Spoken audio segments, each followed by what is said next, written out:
Bismillahirrahmanirrahim. Assalamualaikum warahmatullahi wabarakatuh. Perkenalkan, nama saya Jabal Nur SEMM. Saya merupakan dosen tetap pada program studi manajemen Setia Mujahidin Toli Toli. Selamat datang di video PDD UKTPT bidang pengajaran saya. Saya terdaftar sebagai dosen tetap sejak tahun 2018 dengan NIDN 1625058401 dan saat ini telah memiliki jabatan fungsional asisten ahli dalam golongan ruang 3B. Video ini saya buat dalam rangka pemenuhan salah satu persyaratan proses sertifikasi dosen tahun 2025. Dalam kesempatan ini saya akan menyampaikan terkait bagaimana cara dan proses saya dalam melakukan pembelajaran perkuliahan saat mengampu mata kuliah yang dipercayakan kepada saya dengan nama mata kuliah yaitu Ekonomi Sumber Daya Manusia.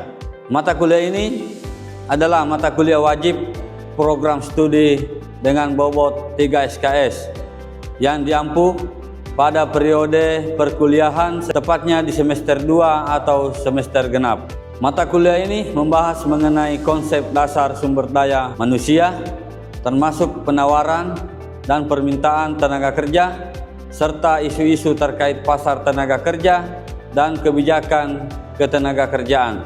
Beberapa pokok bahasan yang disampaikan dan dibahas dalam mata kuliah ini adalah ruang lingkup ekonomi sumber daya manusia, penyediaan permintaan, penawaran, dan elastisitas tenaga kerja, upah atau pasar tenaga kerja, dan persoalan pengangguran beserta lapangan kerja.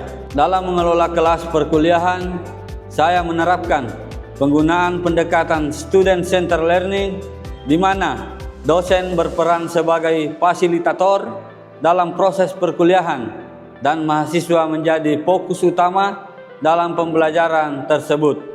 Dalam proses tersebut, saya juga menerapkan model pembelajaran variatif seperti pemberian kuis dan pertanyaan di awal maupun akhir perkuliahan, serta penyelesaian studi kasus berdasarkan pokok bahasan yang disampaikan dan contoh kasus sosial ekonomi di daerah. Materi dalam beberapa mata kuliah terkait saya susun dengan pendekatan integratif, yaitu mengkombinasikan teori dan literatur akademik dengan praktik lapangan yang saya alami sebagai pelaku bisnis. Selanjutnya, saya akan menjelaskan metode pengajaran saya dengan penggunaan pendekatan delivery, interaction, and assessment atau disingkat DIA. Pada bidang delivery, untuk menjamin materi perkuliahan yang disampaikan adalah materi yang terbaru dan sejalan dengan perkembangan praktek di lapangan. Saya menggunakan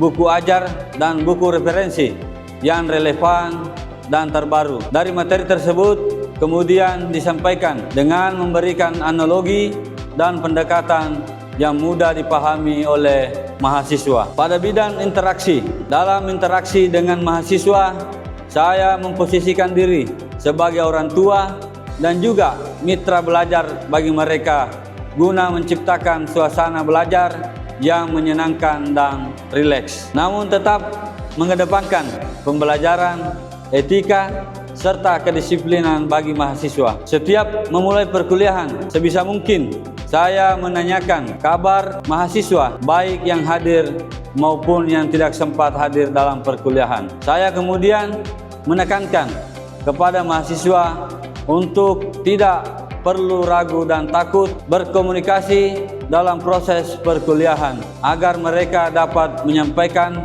pertanyaan ataupun diskusi dalam perkuliahan. Pada bidang asesmen, dalam pelaksanaan penilaian terhadap mahasiswa terkait hasil dan evaluasi pembelajaran bagi mahasiswa, memperhatikan beberapa aspek penting termasuk etika dan komunikasi mahasiswa sebagai tambahan penilaian utama bagi mahasiswa, serta saya memberikan apresiasi lebih kepada mahasiswa yang memiliki kegiatan bisnis atau usaha yang dikelolanya maupun mahasiswa yang berkuliah sambil bekerja. Hal tersebut saya lakukan karena bagi saya mereka telah menerapkan dan mengalami proses pembelajaran langsung dalam kesehariannya berbisnis dan bekerja. Demikian beberapa penjelasan saya terkait metode pengajaran saya dalam melaksanakan pengajaran saya. Selanjutnya saya akan menampilkan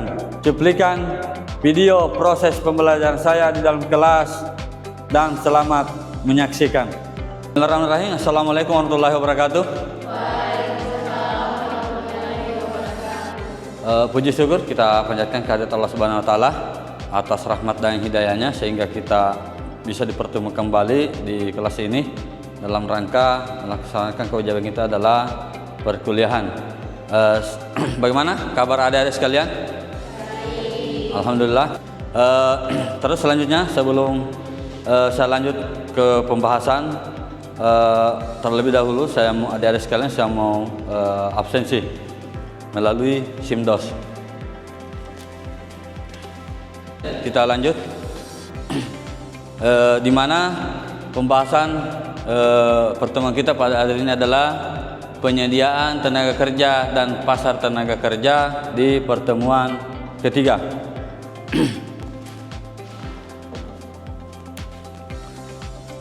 Di mana pengantar penyediaan tenaga kerja yang pertama itu ada definisi penawaran, jumlah jam kerja yang ditawarkan individu atau populasi pada tingkat upah tertentu. Terus yang kedua, dua perspektif. Yang pertama adalah dibedakan menjadi mikro atau individu dan makro agregat populasi. Selanjutnya, fondasi ekonomi penting sebagai dasar produksi dan pertumbuhan ekonomi suatu negara. Selanjutnya, Angkatan Kerja Indonesia mencapai 147,76 juta orang per Agustus 2023, menunjukkan potensi besar. Terus selanjutnya, sumber daya manusia secara efisien. Terus pelaku utama. Ya, pelaku utama adalah pekerja, perusahaan dan pemerintah sebagai regulator. Terus segmentasi pasar. Formal vs informal. Sekitar 60% pekerja Indonesia informal terampil versus tidak terampil. Jadi ada sekalian, pekerja Indonesia itu adalah 60% pekerja Indonesia informal dan tidak terampil sekian persen. Lanjut, struktur pasar tenaga kerja. Yang pertama, persaingan sempurna. Yang dimana dimaksud adalah persaingan sempurna adalah banyak pembeli dan penjual, upah ditentukan pasar atau sangat jarang ditemukan. Terus yang kedua, monopsoni, satu pembeli dominan yang dapat menekan upah, contoh perusahaan besar di daerah terpencil. Selanjutnya, serikat pekerja atau yang disebut adalah kekuatan monopoli penawaran, menuntut upah lebih tinggi dan kondisi kerja lebih baik. Jadi selanjutnya, persaingan monopolistik, pekerja dibedakan berdasarkan keterampilan, lokasi atau reputasi. Contoh, UMR mempengaruhi 25% pekerja formal. Tahun 2023 dan bonus demografi 68% usia produktif 2020 sampai 2035. Terus selanjutnya, faktor sosial budaya, peran gender dalam angkatan kerja memengaruhi penawaran. Terus selanjutnya adalah tingkat partisipasi angkatan kerja atau TPAK. Indonesia mencapai 69,30% per Agustus 2023. Indikator potensi sumber daya manusia. Terus selanjutnya adalah kebijakan pemerintah termasuk upah minimum dan undang-undang ketenagakerjaan yang mengatur pasar. Selanjutnya adalah dampak teknologi, otomatisasi menciptakan atau menggantikan jenis pekerjaan baru. Kita lanjut, efek substitusi, kerja lebih dan efek pendapatan kerja dan kurang. Terus yang kedua, prevensi waktu luang. Jadi ada sekalian, Anda bisa lihat keseimbangan antara jam kerja dan waktu santai. Terus selanjutnya, pendidikan dan keterampilan meningkatkan produktivitas dan potensi upah yang lebih tinggi. Terus yang keempat, manfaat non upah seperti asuransi kesehatan dan tunjangan pensiun yang mempengaruhi keputusan kerja. Ada di slide contoh peningkatan upah lembur 1,5 kali 5 kali mendorong 20% pekerja sektor manufaktur memilih lembur. Tingkat pengangguran terbuka Indonesia per Agustus 2023. Terus 60% kesenjangan keterampilan. Lulusan tidak sesuai kebutuhan industri data itu diperoleh dari data Kemenperin. Terus 2,6 M pekerjaan hilang akibat gejolak ekonomi seperti pandemi COVID-19 di Indonesia. Jadi adanya kemarin COVID-19 yang terjadi di Indonesia bisa mengakibatkan pekerjaan hilang kebanyakan di warga negara kita. Karena kenapa? Adanya pandemi COVID-19 kemarin yang melanda Indonesia, bahkan bisa dibilang internasional secara keseluruhan. Oke, kesimpulan dan prospek masa depan krusial untuk kebijakan. Pemahaman dinamika pasar tenaga kerja penting untuk perencanaan ekonomi yang efektif. Terus yang kedua, prospek masa depan mencakup ekonomi, kerja jarak jauh dan peningkatan tuntutan keterampilan digital. Terus selanjutnya adalah rekomendasi kebijakan, investasi pada pendidikan vokasi, fleksibilitas kebijakan dan perlindungan pekerja. Tujuan akhir, optimalisasi alokasi sumber daya manusia untuk pertumbuhan ekonomi berkelanjutan, target pengangguran 5% pada 2024. Oke, adik-adik sekalian, siapa tahu ada yang ingin dipertanyakan terkait masalah perkuliahan atau materi kita pada hari ini, menyangkut masalah penyediaan tenaga kerja. Ya, silakan. Silakan.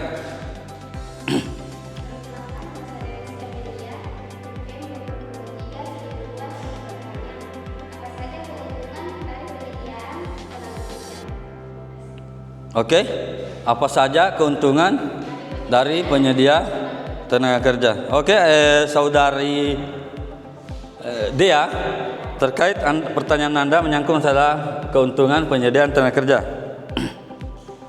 Yang pertama adalah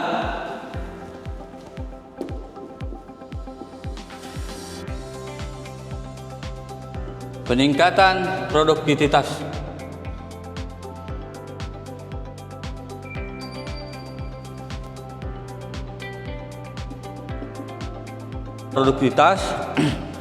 Di mana pekerja yang berkualitas dan terlatih. Terus yang kedua, pengangguran dan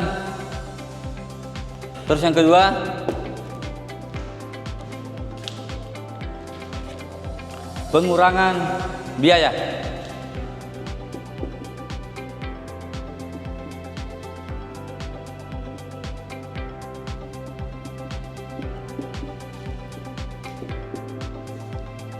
Dan efisien, di mana penggunaan sistem yang efisien terkait adalah peningkatan biaya dan efisiennya. Terus yang ketiga adalah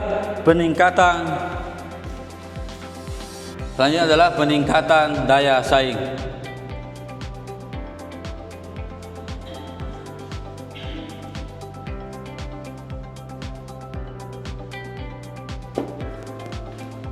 Itulah 3 keuntungan dari peningkatan penyediaan tenaga kerja yang kita bahas pada materi pada hari ini. Yang lain, bagaimana Saudari Dea? Bisa dipahami? Oke, yang lain bagaimana? Bisa dipahami? Oke, adik-adik sekalian, kalau tidak ada lagi ingin dipertanyakan terkait masalah materi kita pada hari ini adalah penyediaan tenaga kerja. Karena kenapa? Untuk peningkatan tenaga kerja atau penyediaan tenaga kerja, kita harus selalu secara profesional. Oke, adik-adik sekalian, untuk pertemuan pada hari ini saya cukupkan sekian, dan sebelum kita akhiri pertemuan ini, marilah kita berdoa dan kita bermunajat kepada Allah Subhanahu wa taala, semoga amal dan perjuangan kita ini diijabah oleh Allah Subhanahu wa taala. Amin. Insyaallah setelah kita keluar dari kelas ini, kita diberikan keselamatan sampai di rumah berkumpul bersama kedua orang tua kita sebagaimana pertama kita menuju ke kampus ini. Oke, sekian saya ucapkan terima kasih, dan insyaallah sampai ketemu berikutnya. Saya ucapkan billahi taufiq wa hidayah. Wassalamualaikum warahmatullahi wabarakatuh. Salam kita pada salama.